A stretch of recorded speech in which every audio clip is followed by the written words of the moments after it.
Hello, everybody. Pastor Randall here. Thank you for joining me again as we do our Bible study, our our stroll through the book of Judges. We are about to pick up on the next story in Judges, which is Deborah, Barak, and Jael, which, since it's a J, we always say J. There's no J in either Hebrew or Greek, so it's Yael. But either way, it's just easier. It's just easier if I pronounce it in a way that looks like what you're reading, you know? This is a great story. Not quite as cool as a left-handed guy saving the day, if I must say so myself. But we get, again, a wonderfully off-kilter tale of God's saving people, but saving the children of Israel, saving the descendants of Abraham, Isaac, and Jacob through unconventional means. When the story begins, we have Deborah. And Deborah is already a teacher. She's a wise woman. She is filled with God's Spirit, which does not seem to be an odd thing for the role of teacher. And in fact, teacher and judge. In other words, people were bringing her their problems. Now, they were under oppression from a king, and Sisera was his general. Now, in these days, this is more like a biker gang comes through town and they tell everybody, when we come back through, you better have our stuff. And if you don't have enough stuff, we'll take more and we'll take it by force.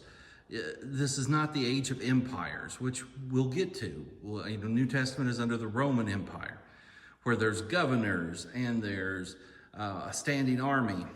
Back in these days, what we get is they rise up, they harass them, they raid them, and then they come back for more. Think about the Vikings in England.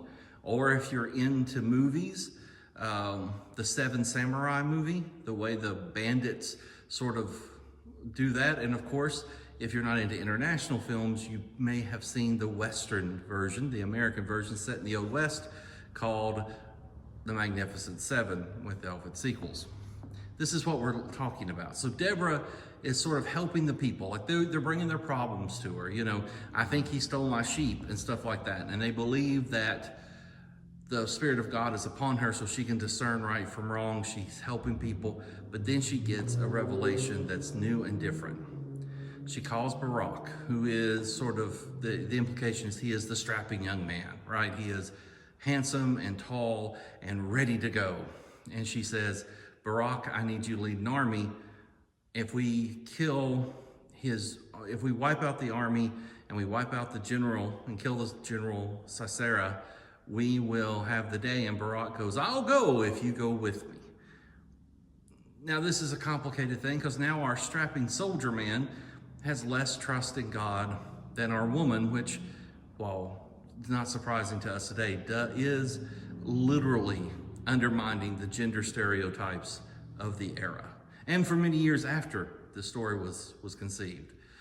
So Deborah says, well, since you can't do it without a woman, not necessarily me, but another woman will get your glory. So they go into battle, and Deborah is with Barak. And they're up against, again, we talk about how the technology during Joshua was not on their side. Well, Sisera is in a chariot. Now, chariots are awesome. Chariots are tactically superior technology. Chariots, though, really are just a wagon behind a horse. God's Spirit spooks the horses. And the problem with wagons is they do this, right? And so when the horses don't do what they're supposed to do, the wagons are useless. Sisera ditches the wagon and runs away while the armies clash, and his superior army loses thanks to God's empowering of the people. He runs up the hill, he runs to the mountain, he knows Barak is chasing him. He finds a tent up in the hills. And this tent belongs to a man who is out at the moment. His wife, Jael, however you want to pronounce it, I don't care, is there. And he says to her, he asks for hospitality, which she gets. He also asks for her to hide him. Hey, if someone comes to the tent, just say nobody's here. And she puts him in, he wants water, she gives him milk, And then she waits till he's asleep. She grabs a tent peg and a hammer. She tiptoes over and drives the tent peg through his skull while he's laying sideways. Of course, wonderful story timing. Barak comes up to the thing and says, I'm looking for, she goes, I think they're looking for this guy that I nailed to the ground.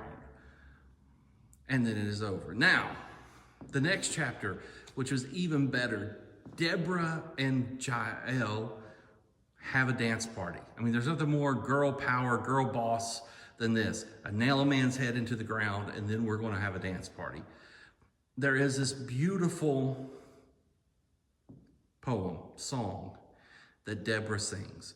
And I think it's an important thing, and we're going to point it out before we move on to our next story. The Deborah song, now we read sort of even though we know it's not an account like modern people who are trying their best to be objective. This is a, account of faith anyway, but Deborah's poem, she talks about the stars in the sky rose against them and the rivers behind them rose up. Of course, when God parts the Red Sea or God parted the Jordan River, these are things. She is poetically reusing images of how God was at work and has been at work and will continue to be at work in miraculous ways to paint a picture of the fact that this victory was not lucky. It was not happenstance. It was not coincidence. It was the mighty hand of God. But I think when church people read Deborah's very non-literal, there was nothing in the chapter before about waters raging. There was nothing about a meteor shower or stars falling. But they were there because Deborah wants Israel to know that God was with Deborah and God was with Barak and God was with Jael and God brought about the victory. I say this because seeing these two back to back, a lot of times we modern Christians can get into a very literal mindset where we are much, did this happen, did that happen, what happened, what happened?